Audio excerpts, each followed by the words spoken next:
Bismillahirrahmanirrahim. Assalamualaikum warahmatullahi wabarakatuh. Alhamdulillah, wassalatu wassalamu ala rasulillah wa ala alihi wa ashabihi wa man tabi'ahum bi ihsanin ila yaumiddin wa ba'd.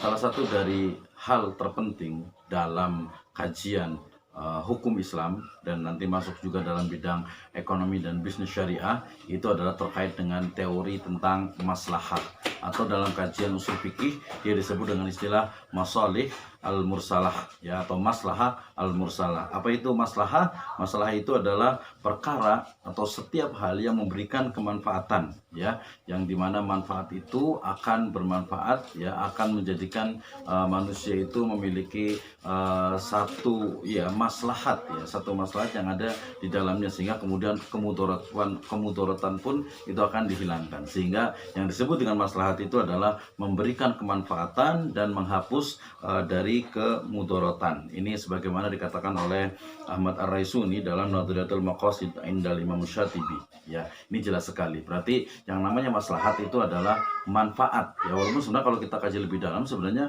dia itu bukan hanya manfaat, tetapi memang betul-betul lebih dari sekedar manfaat. Artinya betul-betul ada kemaslahatan. Oke, itu yang pertama. Nah, terkait dengan maslahat tentu saja ia terkait erat juga ya. Maslahat ini terkait erat dengan apa yang disebut dengan maqasidus syariah. Apa itu maqasidus syariah?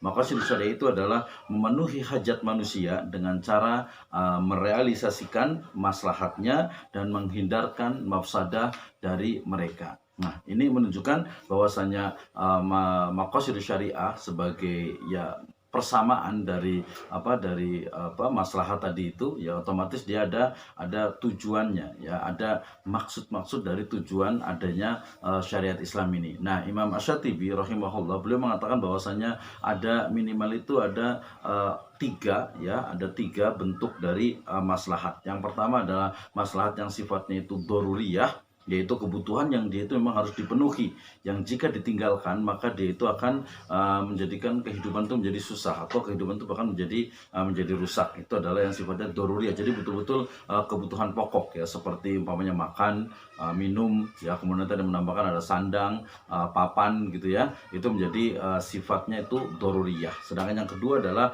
hajiat. Hajiat ini sifatnya kebutuhan yang semestinya itu bisa dipenuhi ya, tetapi kalau umpamanya dia itu tidak dipenuhi atau tidak ada, yaitu juga masih bisa berjalan atau masih bisa ya untuk ditinggalkan, karena dia tidak akan mengulangi, tidak akan menghilangkan kesulitan ya. Kesulitan itu juga tidak akan muncul ketika hajat itu tidak ada. Dan yang ketiga itu adalah tahsiniyat atau tahsinat. Apa itu? Yaitu adalah kebutuhan pelengkap ya, dimana ketika ditinggalkan maka ya kehidupan ini ya mungkin menjadi kurang indah atau kurang nyaman dan lain sebagainya. Jadi sifatnya itu betul-betul memang hanya menghiasi atau memperindah atau menjadikan agar lebih mudah lagi dalam kehidupan ini. Nah, tentu saja tadi baik doruriyah, haji atau tahsiniyah itu merupakan satu rangkaian dalam maqasidus syariah, yang kita mengenal ada 5 maqasid atau yang disebut dengan istilah maqasidul ahkam, yaitu dimulai dari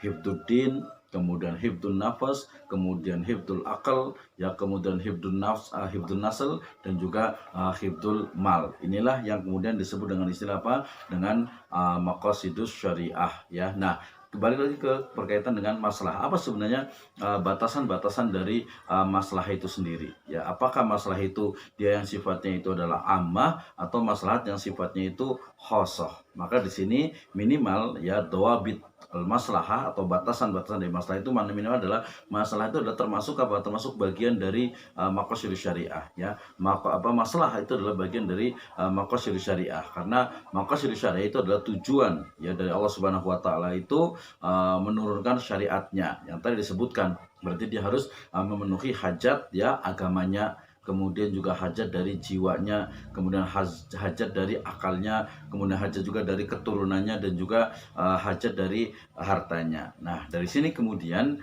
maka kelima poin ini menjadi dasar ya, atau istiqra ya, telaah terhadap hukum-hukum cabang atau hukum-hukum furu yang ada dalam setiap hukum Islam ya, baik itu sifatnya yang ekonomi, bisnis, dan lain sebagainya. Oke. Nah, hajat ini atau kelima kebutuhan ya, hajat itu adalah suatu kebutuhan manusia itu memang harus terpenuhi. Kenapa? Kalau tidak terpenuhi maka otomatis manusia itu akan kesulitan. Sehingga kemudian maslahat dan juga maqasid syariah itu menjadi karakter khas dari hukum Islam. Nah, maslahat ini tentu saja yang sifatnya dia itu tadi ammah, maslahatul ammah. Artinya maslahat ya kita sebut bolehlah kemanfaatan yang sifatnya itu memang umum ya, yang itu memang dibutuhkan oleh masyarakat. Sehingga kalau umpamanya masalah itu sifatnya itu khosoh atau fardiyah, maslahatul fardiyah, maka dia itu biasanya dikesampingkan dari maslahat yang sifatnya ammah. Nah, dari sini kita bisa menemukan bahwasanya dalam syariat Islam,